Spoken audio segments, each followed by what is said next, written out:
Alright, let's dive into something that's both fascinating and a bit mind-boggling.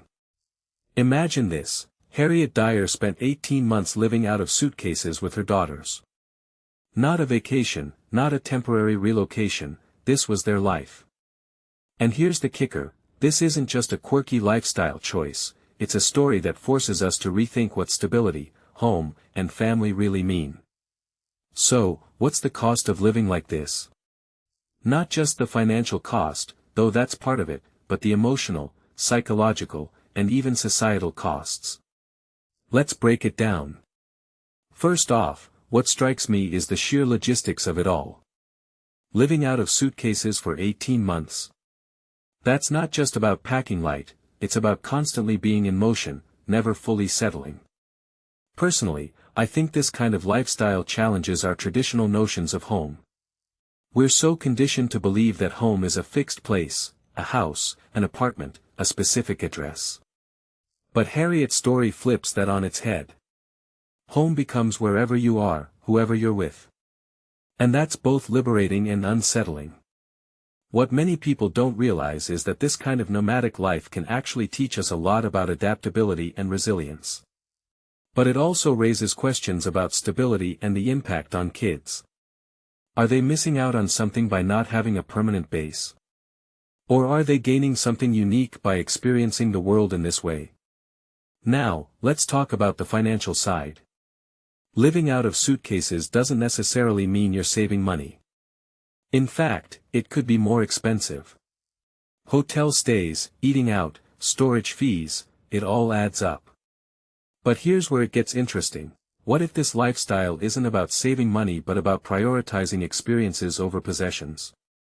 From my perspective, this is a bigger cultural shift we're seeing, especially among younger generations. The idea of owning a home or accumulating stuff isn't as appealing as it once was. People are increasingly valuing flexibility and experiences. Harriet's story is a microcosm of that trend. But it also makes me wonder, is this sustainable? What happens when the novelty wears off, or when the kids grow older and want something more permanent? Another layer to this is the emotional toll. Constantly moving means constantly adjusting. New environments, new routines, new people. That's exciting, but it's also exhausting.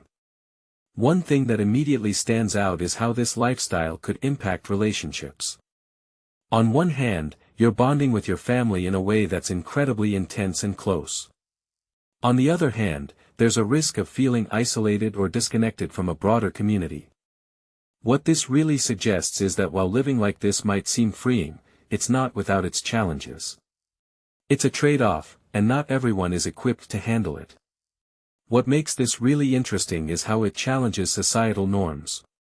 We're so used to thinking of family life as rooted in one place, with kids going to the same school, having the same friends, and growing up in a stable environment.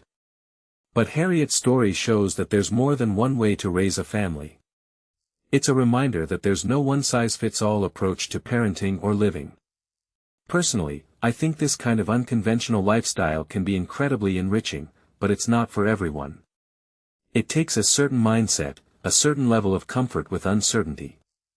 If you take a step back and think about it, this story also raises a deeper question: what are we really sacrificing when we choose a traditional lifestyle? Stability, yes, but also the chance to experience the world in a completely different way. Harriet's story isn't just about living out of suitcases, it's about redefining what it means to live.